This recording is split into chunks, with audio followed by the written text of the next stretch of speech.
All right, welcome back to One Bar and Lupagus Show. I'm Lupagus. I have returned. I've been gone for about a week. Boys and girls, I am back and ready to talk some purple. Before we get into the video today, which is going to be training camp battles defensive tackle edition, see who will be in, who will be out when it comes to Vikings defensive tackles. Be sure to drop hashtag swag in the comments. When we reach 3,600 subscribers, you will be in a drawing to win some sort of One Bar and Lupagus merch, hat, shirt, maybe a thong, whatever you guys want. We'll make it happen. Maybe a nice sweater, who knows? So hashtag swag in the comments. All right, so let's jump right into this. Minnesota Vikings defensive line. This is an interesting position this year. They brought in a lot of talent. They had some young guys who are emerging. So who they decide to keep here is going to be very, very interesting. They brought back a couple veterans. So let's just look at what they've done in the past at this position. Last year, they kept 11 defensive linemen. In 2019, they kept 10. This is definitely a position where I think this year they could buck the trend. This could be the position where they keep the most guys at. I just think Mike Zimmer wants to have that pass rush fresh, wants to keep it consistent. Wants to be able to stop the run, which he couldn't do last year. So I think he's going to keep as many guys on the roster to ensure that happens. So let's just talk about who's definitely making the team, the locks, the givens.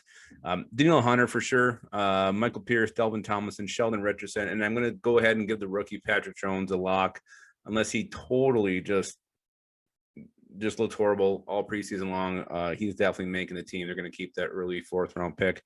Or was he a 3rd rounder? I don't remember. He was right in the mixer. I think he was a 3rd rounder. So he'll definitely be in unless he looks god awful. So those are your locks. And then you got the next guys who are probably likely to make the team, more than likely to make it, I should say. DJ Wanham, a guy at times last year was our best pass rusher. Stephen Weatherly, we brought him back. I don't think he's a lock to make the team. I could see going with the young guy over him, but he's probably going to make it. Armon Watts, the guy I'm really high on, always have been. I think he just gives you so much. He can stuff the run. He can provide some interior pressure. So I do like Armon Watts. I think he'll make the team. And the other rookie, the 4th rounder this time, Janarius Robinson, probably safe. Again, unless he just looks awful, steps over his dick, he's probably going to make the team. So those are your guys I think are the locks and the likely ones. And you got the bubble guys, the Jalen Holmes. They like him for his versatility. He can play and he can play tackle. He doesn't do either one very well, but he can do either one. James Lynch, a guy we didn't see much of last year, had one beautiful shining moment. Other than that, the ginger snap has been pretty quiet.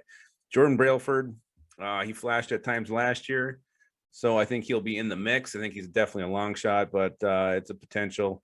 Hercules Mata'afa, another guy who always seems to make the team, kind of a preseason stallion, but then he fades away when the games start to count. So Hercules Mata'afa, another guy I just definitely put him on the bubble. And you got your 3 long shots. Kenny Willekes, who everybody loves, at least we do around here. The hardworking guy, hurt his leg last year, put on IR again.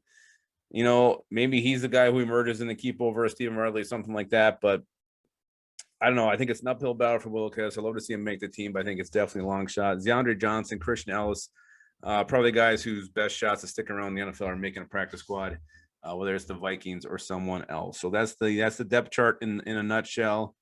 Again, I think they could keep up to 12, but I think they're actually going to keep 11 this year. I think they're going to do with what they did last year, stick with that 11 number. And this is who it's going to be. These 11 guys who will be on the Minnesota Vikings when 53-man roster comes out. Danielle Hunter, Michael Pierce, Dalvin Tomlinson, Sheldon Richardson, Patrick Jones, DJ Wanham, Stephen Weatherly, Armon Watts, Janarius Robinson, Jalen Holmes.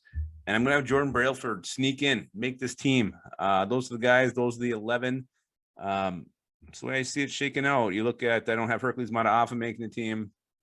And I also don't have James Lynch. Again, I don't know. I don't know if he's going to show anything. I don't know if what we saw from him last year is all we're going to get. So definitely a position. I think there's going to be some really great battles down the depth chart.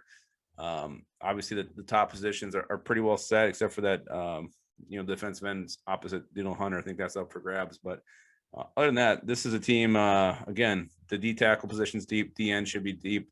It's going to be exciting to watch. So let me know who you guys think will make the roster when it comes to defensive linemen. Who will be D tackles? Who will be the D ends? How many will they keep? Let me know in the comments. And don't forget to drop that hashtag swag. And don't forget to drop that you should always keep your skull in your hole.